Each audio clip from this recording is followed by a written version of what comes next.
ছোট্ট জীবনে বেশি কিছু চাই না, শুধু চেয়েছিলাম নিজের মতো করে বাঁচতে। আলহামদুলিল্লাহ, আল্লাহ সেই আশাটা পূরণ করেছে। নিজের মতো করে বাঁচা মানেই একা কিন্তু বাঁচা নয়, সবাইকে নিয়েই নিজের মতো করে বাঁচা যায়। কিছু মানুষের সঙ্গে চলার পথে আমাদের সম্পর্কগুলো এত বেশি মিষ্টি হয়, মনে হয় তারা আমাদের রক্তের থেকেও আপন। আবার কিছু মানুষের সঙ্গে রক্তের কানেকশন থেকেও সম্পর্ক থাকে না, এটাই হয়তো বা নিয়ম। হ্যালো এভরিওয়ান, আসসালামু আলাইকুম। কেমন আছো সবাই? আই হোপ ভালো আছো। আলহামদুলিল্লাহ, আমিও ভালো আছি। স্ট্রেনিয়াস ব্লগ থেকে নিহা বলছি। সবাইকে স্বাগতম জানিয়ে আজকে ব্লগটা শুরু করলাম সকাল থেকেই। উঠেছে সেগুলো হচ্ছে তোমাদের একটু দেখিয়ে দেবো। গাছে পানি দিয়ে নিয়েছি, আর আজকে হচ্ছে গাছে পানি দেওয়ার কাজটা অফ ক্যামেরায় করেছি। তো আমার হাজব্যান্ড যাওয়ার সময় বলতেছিল যে তুমি দরজা খুলে একটু বসো, তোমার অনেক ভালো লাগবে। একটু পরপর যেহেতু বাতাস আসতেছে, দমকা হাওয়া দিচ্ছে, তো অনেকটা সময় বসেছিলাম। আর বসে থাকা সম্ভব না, কারণ হচ্ছে আমার অনেক কাজ রয়েছে। এই তো দেখো, বেলি ফুল গাছে কত সুন্দর কুড়ি এসেছে, অনেকগুলো কুড়ি এসেছে। এখনো যেহেতু ছোট তাই দেখা যাচ্ছে না। তো আমার এই তো দেখো কত সুন্দর একটু পর পর হাওয়া দিচ্ছে। আর এখানে আমি অনেকটা সময় কাটিয়েছি। এখন হচ্ছে আমি আমার কাজে ফিরে যাব, না হয় অনেক লেট হয়ে যাবে, কারণ আমার সব কাজ আমাকেই করতে হবে আজকে থেকে। তার জন্য একদমই টাইম ওয়েস্ট করা চলবে না।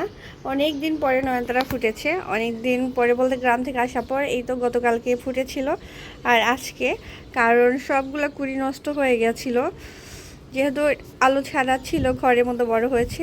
দেখো কত সুন্দর হাওয়া দিচ্ছে, অন্যরকম অন্যরকম একটা ফিল পাচ্ছি আমি বাতাসের। যারা ভিডিওটা দেখা শুরু করেছো, লাইক দিতে ভুলে গিয়েছো, একটা লাইক দিয়ে দিও। প্রথমবার যদি কেউ আমার চ্যানেলটা ভিজিট করে থাকো তাহলে সাবস্ক্রাইব করে দিয়ে আমার পাশে থেকে যেতে পারো। আমার তো বারান্দা থেকে নড়তে ইচ্ছা করছে না, এত সুন্দর বাতাস, মানে একদম মুগ্ধ হয়ে যাচ্ছি আমি এই বাতাসে। বাতাসে তো আর পেট ভরবে না, খাবারও খেতে হবে। তার জন্যই তো চলে গেলাম সরাসরি রান্নাঘরে। সকালের অন্যান্য কাজগুলো অফ ক্যামেরায় করে নিয়েছি, কারণ হচ্ছে আজকে অনেক বেশি ব্যস্ত ছিলাম। আমার হাজব্যান্ড যেহেতু বাসায় ছিল, তো অনেক বাজার টাজার করা হয়েছে, অনেক ক্লিনিং কাজে করেছি, আর সেগুলো অফ ক্যামেরায় করেছি। এখানে হচ্ছে মুরগির মাংস রান্না করছি আমার প্রিন্সেসের জন্য, কারণ হচ্ছে আজকে আমাদের বাইরে যাওয়ার একটু প্ল্যানিং আছে, ঘুরতে যাব। তার জন্য বেসিক্যালি হচ্ছে ভিডিও করা হয়নি, কারণ বাচ্চাকে নিয়ে ঘুরতে গেলে একটু তাড়াতাড়ি বের হলেই ভালো হয়, দিনের আলো থাকতে থাকতে, তাহলে একটু মজা করতে পারবে। আমাদের ইচ্ছা আছে আজকে একটা রিসোর্টে নিয়ে যাব ওকে। তো আমরা মানে প্ল্যান করেছি 3টার মধ্যে বের হব, যাতে আমার প্রিন্সেস একটু রাইডগুলোতে উঠতে পারে, মজা করতে পারে। তো ওই অনুযায়ী সকালের ভিডিওগুলো আর করা হয়নি, তাড়াতাড়ি করে সব কাজ গুছিয়ে নিয়েছি। তো দুপুরবেলা একটু ছোট্ট আকারে তোমাদের সঙ্গে শেয়ার করছি। তোমরা হয়তো ভাবতে পারো এটা আবার কেমন স্টাইলে মুরগি মাংস রান্না করছি। অ্যাকচুয়ালি সব কিছু মেখে জুখে হাতে তারপরে হচ্ছে বসাবো, সেই সময়টাও নেই, তাড়াহুড়োর মধ্যে আছি। তার জন্য একদম চুলার উপরে দিয়েই সব কিছু মেখে চোখে নিচ্ছি। আর এইভাবে দেশি মুরগির মাংস কিন্তু মেখে চোখে রান্না করলে ভালোই লাগে, গরুর মাংসের মতো, ফ্লেভারটাও দারুণ আসে। তো আমি প্রায় প্রায় এইভাবে রান্না করি, সব সময় না, যখন সময় স্বল্পতা থাকে তখন এইভাবে করি। আর না হয় কষিয়ে তারপরে মজা করেই রান্না করা হয়। আমি মনে করি রান্না একটা আর্ট, আর যারা আর্ট করতে জানে তারা যেটাই করে সেটাই কিন্তু ভালো লাগে দেখতে। তেমনই যারা রান্না করতে পারে তারা যেভাবেই করুক না কেন সেভাবেই মজা লাগে, এটা আমার হাজব্যান্ডের কথা। ও আমাকে বলে তুমি যেভাবেই রান্না করো না কেন, যে স্টাইলে করো, অনেক বেশি মজা হয়। আজকের মুরগি মাংসটা খেয়ে অনেক বেশি মজা পেয়েছে, আমাকে রাতে বলতেছিল যে আজকের মুরগি মাংসটা অন্যরকম মজা হয়েছে। তো আমি বললাম হ্যাঁ, আজকে মজা করে রান্না করেছি তো তাই তোমার মজা লেগেছে।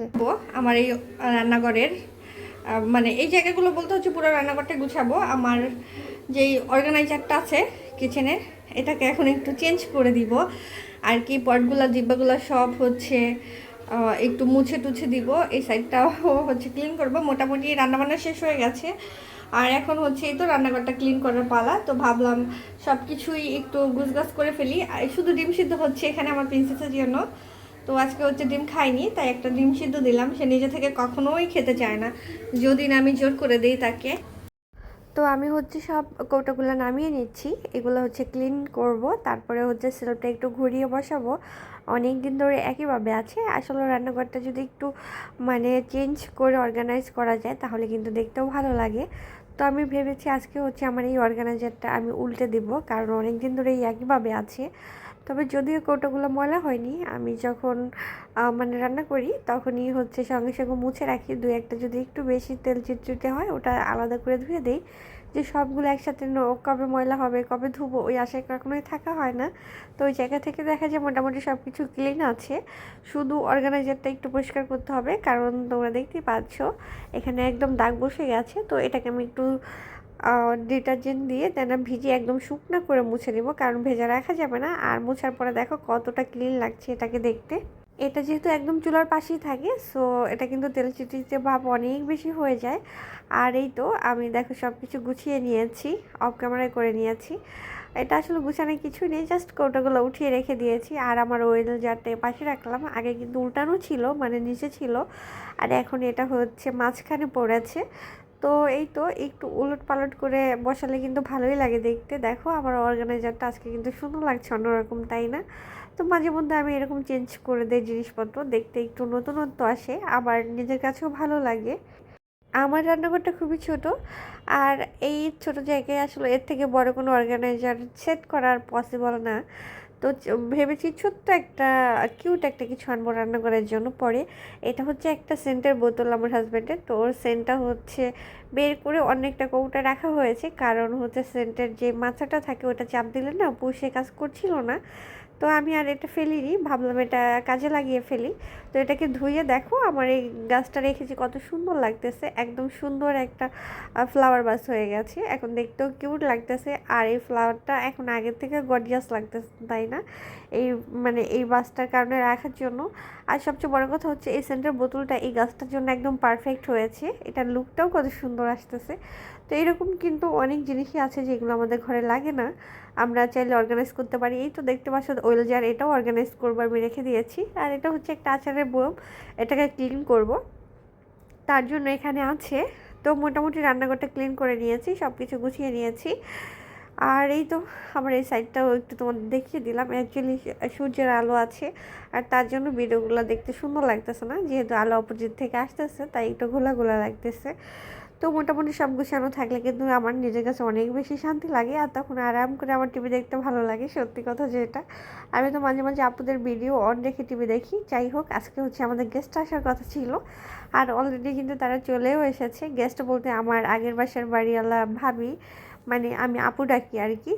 তো উনি ওনার মেয়ে আর হচ্ছে ওনার ননাসের মেয়ে নাকি ননদের মেয়ে, আমি শিওর বলতে পারবো না, তবে যাই হোক হয় ননাস না হয় ননদের মেয়ে হবে, মালিসা। তো আমরা একটু চা নাস্তা খাচ্ছি হালকা পাতলা সবাই মিলে, কারণ হচ্ছে মানে আপু আসার কারণ হচ্ছে ওনারা একটা বিয়েতে যাবে, ওনাদের ইনভিটেশন আছে গায়ে হলুদের। তো আমার থেকে শাড়ি পরবে আর সাজুগুজু করবে। একটা সময় অনেক সুন্দর করে শাড়ি পরাতে পারতাম, সাজুগুজু করতে পারতাম, মানে তখন একটু অভ্যস্ত ছিল, কারণ আমি যেহেতু হোস্টেলে থাকতাম, হোস্টেলে মেয়েরা প্রতিদিনই কেউ না কেউ শাড়ি পরে বের হতো, কারো না কারো সাজতে হতো। তো এই কাজগুলো আমার করতে বেশ ভালো লাগতো, তখন না হাতটা পুরাপুরি পাকা ছিল। তবে এখনও যে পারি না তা না, তবে ওই যে হয় না যে মরিচে পড়ে গেছে হাতে, এখন তার করি না। তো তার জন্য দেখা যায় আগের মতো ওই মানে কি বলবো করার ওই ইচ্ছাটাও নেই। আপু আমাকে আগেই বলে রেখেছিল শাড়ি পরবে আর হচ্ছে সাজুগুজু করে দিতে হবে, কারণ হচ্ছে ওনার বান্ধবীর ছেলের বিয়ে। তো আমি বলেছিলাম ঠিক আছে সমস্যা নেই, আপনি সময় মতো চলে আসেন। তো এই তো ফাইনালি কিন্তু চলে এসেছে, আর আমরা গল্প করছিলাম, চা নাস্তা খাচ্ছিলাম, যে খেয়ে দিয়ে রিল্যাক্স আপনাদের সাজিয়ে দিব সমস্যা। যে কোনো পার্টি সাজের আগে স্কিন প্রিপেয়ার করা অনেক বেশি জরুরি, আর আপুর স্কিন এত বেশি পিগমেন্টেড ছিল, তো একটা ফেসিয়াল করলে ভালো হতো, বা ঘরোয়াভাবে দেখা যায় কোনো প্যাকটাকে ইউজ করলে আইস কিউব লাগালে, বাট কিছুই করেনি, একদম আনপ্রিপেয়ার একটা স্কিন। তারপরেও খুব সুন্দর করে ফাউন্ডেশন বেস দিয়ে আমি করে দিয়েছি যতটুকু আমি পারি আমার জায়গা থেকে। তবে আপুকে অনেক বেশি কিউট লাগছিল দেখতে। তোমরাও কমেন্ট করে জানিয়ে দিও কেমন লাগছে দেখতে, হয়তো বা আলোর অপোজিটে তার জন্য খুব একটা বোঝা যাচ্ছে না, তবে একদম ন্যাচারাল ওয়েতে খুব সুন্দর করে সাজিয়ে দিয়েছি, যেহেতু সিম্পল সাজবে আর অনেক বেশি গরম পড়েছে, অত গর্জিয়াস করবে না। তো দেখা যায় পার্লারের মতো কিন্তু কসমেটিক বাসায় থাকে না, ওই রকম সেম প্রোডাক্টও থাকে না, স্কিন টোনের সঙ্গে অ্যাডজাস্ট করেও সাজানো যায় না। তবে যা ছিল সেগুলো দিয়ে সাজিয়ে দিয়েছি, খুব একটা খারাপ কিন্তু লাগছে না, আমার নিজের কাছেও ভালোই লাগতেছে। তোমাদের কাছে কেমন লাগতেছে কমেন্ট করে জানাতে পারো। আপু অনেক বেশি হ্যাপি, আপু নাকি সুন্দর লাগতেছে, আর বরাবরই আমার সাজ অনেক বেশি পছন্দ করে। 10:30টার মতো বাজে, আর আমাদের বাসায় কিন্তু এসেছিল প্রায় পৌনে 8টা 7টার দিকে, সরি 7:30টার দিকে মেবি। তো গল্প টল্প করেছি, নাস্তা খেয়েছি, এই তো রেডি হয়েছি সবাই মিলে, মানে রেডি করেছি। প্রিন্সেস তো যেতেই দিবে না, কান্নাকাটি শুরু করে দিছে। তো আপুকে বলতেছিল যে নিয়ে যেও 2-3 দিন পরে। আসলে ওনাদের সঙ্গে আমাদের যদিও ব্লাড কানেকশন নাই, বাট সম্পর্কটা অনেক বেশি মজবুত। কেউ আসলে প্রথম দেখলে বুঝতেই পারে না যে আমরা ওনাদের বাসায় ভাড়া থাকতাম আর ওই সম্পর্ক। আর আপু যে বাড়িওয়ালা সেটাও কিন্তু কেউ বুঝবে না, মানে যথেষ্ট মিশুক। আর আমাদের সঙ্গে সম্পর্কটাও বললাম যেটা, যে একদম অন্যরকম একটা সম্পর্ক। আসলে এরকম সম্পর্ক খুব একটা সচরাচর কিন্তু দেখা যায় না। আমার প্রিন্সেস তো কান্নাকাটি শুরু করে দিছে, ও যেতেই দিবে না আর ওর সঙ্গে যাবে। অনেক বায়না করতেছে, যেহেতু অনেক রাত ওকে তো যেতে দিবই না। তো আপু বলে যাচ্ছিল যে ঠিক আছে তুমি যেও, আমি আগে নেমে যাই, কারণ আমাকে দেখলে ও কান্নাকাটি করতেই থাকবে। আর কয়েকদিন পর ওকে নিয়ে যেও, বিয়ে দিয়ে খাওয়া শেষ হলে। তো দেখা যায় আমাদের আপুও আসে, আমরাও যাই, যাওয়া আসা চলে। তবে যে সব সময় যাওয়া আসা যায় বিষয়টা কিন্তু তা নয়, সুযোগ সুবিধা মতোই ফোনে কথা হয়। যাই হোক, দিদির বাবা চলে আসছে আপুরা যাওয়ার পরে। তো এসে বলতেছে যে আপু আসছিল, বললাম না তো, বললাম যে এরকম এরকম। তো ওর বাবাকে বলার পরে বুঝতে পেরেছে। আর একটু দুধ চা ছিল, ওর বাবাকে গরম করে দিলাম, কারণ দুধ চা বানিয়ে রাখলে না কালারটা ফ্যাকাশে হয়ে যায়, একদমই ভালো লাগে না দেখতে আর খেতেও। ভাত বসিয়ে হাজবেন্ডের সঙ্গে গল্প করতে করতে দেখি ভাত একদম বেশি হয়ে ফুটে গেছে আর কি, একটু আঠালো হয়ে গেছে, তবে খাওয়া গেছে। প্রিন্সেসের বাবা কিছু সবজি নিয়ে আসছিল রাতের বেলা বাজার করে, তো এখন ওইগুলো হচ্ছে একটু রেখে দিব পানিটা ঝরানোর জন্য। এখানে কলা আছে, আমি ওকে বলে দিয়েছি এবার কলা একদম কম করে আনবা, কারণ দেখা যায় বেশি করে আনলে না প্রতিবারই 1-2টা করে ফালানো যায়, খাওয়া হয় না। তো এটার জন্য অল্প করে নিয়ে আসে। আর সঙ্গে 2টা বিশাল বড় সাইজের করলা আছে আর বেগুন আছে। ওই দিন আমি ওকে বলতেছিলাম যে বেগুন পাও না, তো আজকে অনেকগুলো বেগুন নিয়ে আসছে বলার পরে। বেগুন আমি হাতে নিয়ে রেখে হয় কি, আমরা যেহেতু দুজন মানুষ একটু একটু করে অনেক রকম সবজি আনলে ভালো হয়, কারণ একসাথে এক সবজি 1 কেজি 2 কেজি নিয়ে আসলে খাওয়া হয় না, ফেলে দিতে হয়। তারপরে হচ্ছে আর খাওয়ার রুচিটাও থাকে না। তো মোটামুটি আমি সব সবজিগুলো হচ্ছে ঢেলে নিচ্ছি এদিকে। প্রায়োরিটি দেয়, এই জিনিসটা এত বেশি ভালো লাগার সেটা শুধু তারাই ফিল করতে পারবে যারা এরকম ছোট ছোট জিনিসগুলাকে মানে আনন্দদায়ক করতে পারে, ফিলগুলাকে বুঝতে পারে। এনিওয়েজ, পটল ছিল এখানে, সঙ্গে ছিল লেবু। তো সব কিছুই হচ্ছে আমি জাস্ট পানিটা ঝরানোর জন্য রেখে দিতেছি, রাতেরবেলা যেহেতু এইভাবে রেখে দিব। তারপরে হচ্ছে কালকে সকালবেলা যা করার করব, কারণ অনেক রাত হয়ে গেছে, এখন হচ্ছে ঘুমাবো।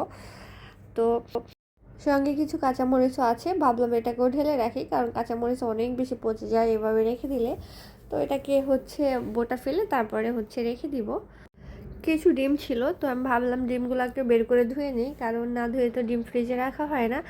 দেখা যায় ডাইনিং টেবিলের উপর এনে রেখেছি, তো ওখান থেকে আবার 2টা নিয়ে আবার সেই 2টাকে খাওয়া হয়ে গেছে সিদ্ধ করে, মানে একটা ভেজে আর একটা সিদ্ধ করে। তো ভাবলাম এখন এই কাজটা করে ফেলি, ডিমটাকে ধুয়ে তারপরে পানি ঝরা দিয়ে রাখি, কারণ দেখা যায় এই ছোট ছোট কাজগুলো না জমে অনেকগুলো হয়ে যায়। যদিও এগুলো সামান্য কাজ, তবে এই যে জমিয়ে রাখলে অনেক হয়ে যায়। সন্ধ্যাবেলা যেহেতু গেস্ট ছিল এই জন্য করা হয়নি, না হয় এই কাজগুলো কিন্তু অনেক আগে করা হয়ে যেত। তবে যাই হোক, মানে অনেক আগে করলেও আমাকে করতে হতো, এখন আমাকেই করতে হবে, শুধু ডিফারেন্ট সময়ের, এর বেশি কিছুই না। তবে সময়ের গুরুত্ব অনেক বেশি দরকার, কারণ আমরা যে সময়টা কাটাই, যে সময়টা চলে যায় জীবন থেকে, সেই সময়টা আর আসে না, আর ধরেও রাখা যায় না। এখানে একটা তরমুজও ছিল, আর এই যে আমরা কিন্তু তরমুজও কেটে খেয়েছি, এতটুকু অবশিষ্ট রয়েছে, এটা হচ্ছে এখন ফ্রিজে ঢুকাবো, তাই একটু দেখিয়ে দিলাম তোমাদের আর কি। একটা বেল আছে, আব্বু নিয়ে আসছিল, তো ওটা দিয়ে নিধির বাবাকে বলেছি শরবত করে দিব, এখন তার রাতেরবেলা খাওয়া হবে না, এটা দিয়ে কালকে করে দিব। এগুলো সব গুছিয়ে নিয়েছি, রাতের মোটামুটি সব কাজ শেষ, আপাতত আর তেমন কাজ নেই। তো আজকে ভিডিওটা এ পর্যন্তই, আশা করি তোমাদের ভালো লাগবে। সবাই ভালো থেকো, সুস্থ থেকো, আল্লাহ হাফিজ সবাই।